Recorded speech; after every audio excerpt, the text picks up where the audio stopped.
Hello. Today I'm going to talk about my thoughts about identity.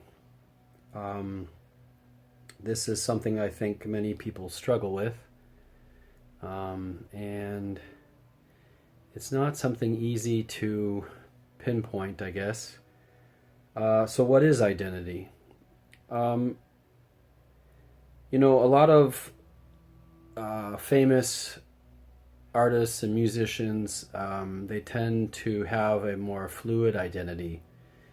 And, someone like David Bowie, he went through, I wouldn't even say they're identities, they're more personas, but the fact that he could go from one to the next so fluidly, I think, is quite interesting, and it makes you wonder what his true identity actually is, or was. Um, Another person to mention would be like Picasso, who had many um, phases in his career, his blue phase, and things like that. Hermann Hesse, writer I like a lot. As you go through his work, the earlier stuff has a certain flavor to it. I think books are a very strong reflection of identity, maybe more than any other art, because they're a little more pure as far as coming directly like the thoughts of someone. And you can often glean a basic idea of who the person is if you read enough of their work, I think, even if they work in different genres or they have different topics.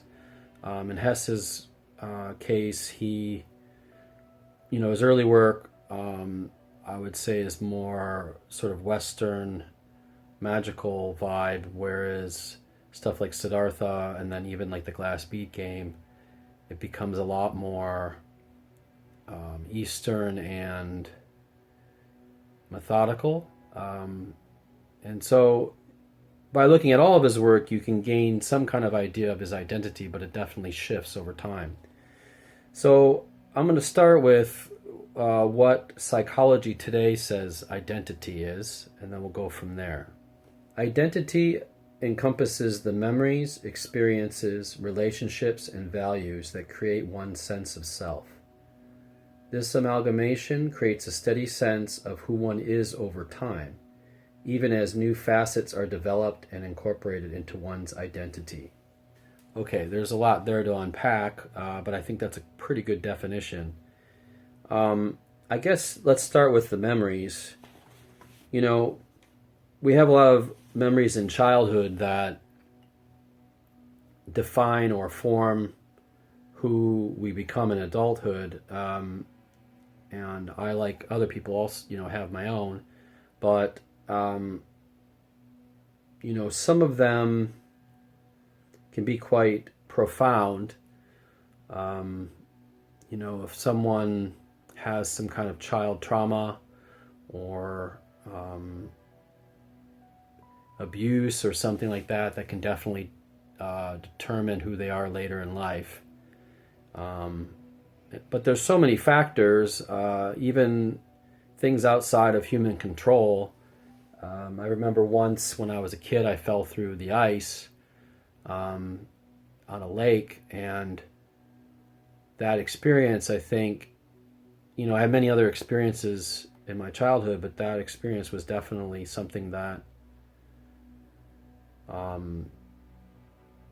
created a certain fascination with death, I guess. Not just the fear of it, but also sort of the overcoming of it. And those two things have definitely formed who I am as an adult. But, a lot of these memories, they shift, the meaning behind them shifts over time. I remember when I was a kid, I used to have these dreams that reoccurred, and as I got older, I sort of saw them under a different lens.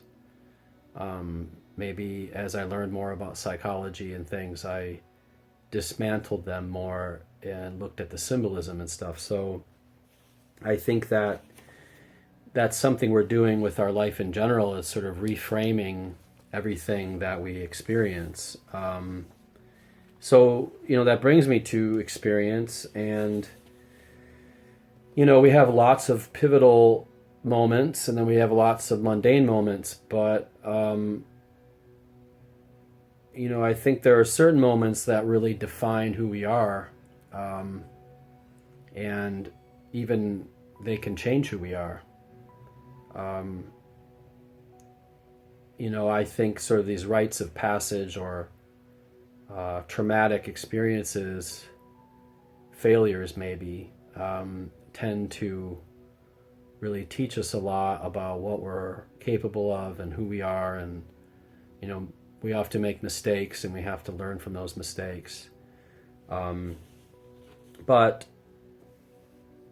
you could say that identity is tied to wisdom in a way, because you go through these rites of passage and you gain some kind of wisdom from them. But, it's not wholly that.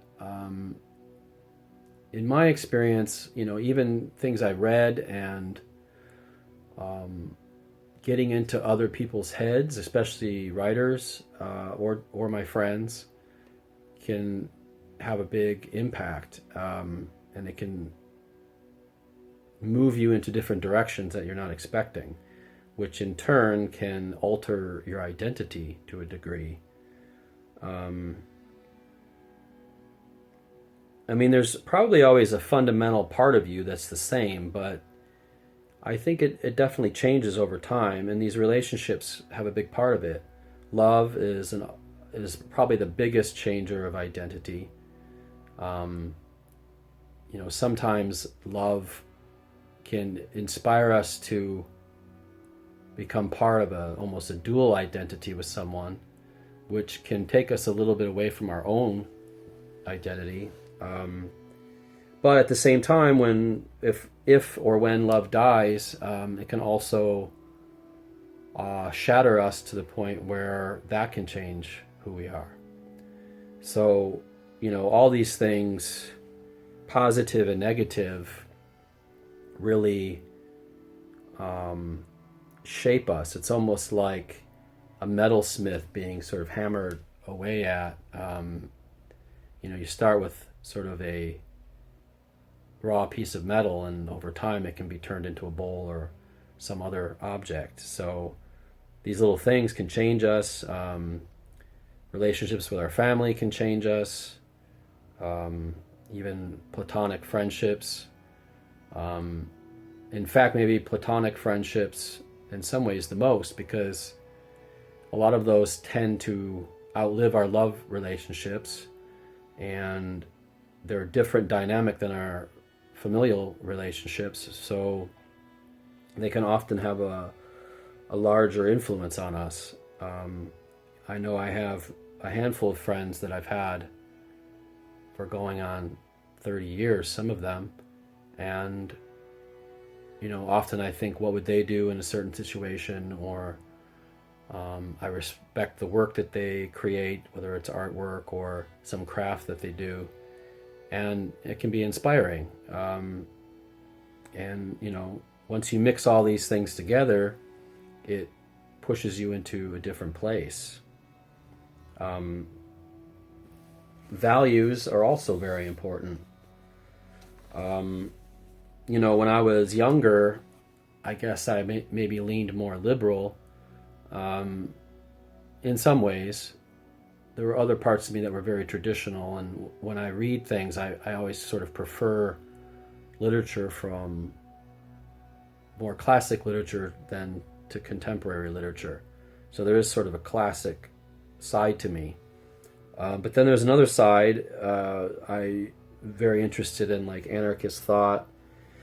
And, I think in my later life, I've become a bit more conservative in some ways, not in every way, but maybe I just more aware of how my actions can influence or affect other people. So I tend to be more conservative in my actions than maybe when I was 25 or something. So you get these epiphanies through these experiences and the shaping of your values, which creates a certain knowledge. But this knowledge can have sort of reversals where you don't. Maybe when you're in your 20s, you have very strong convictions about,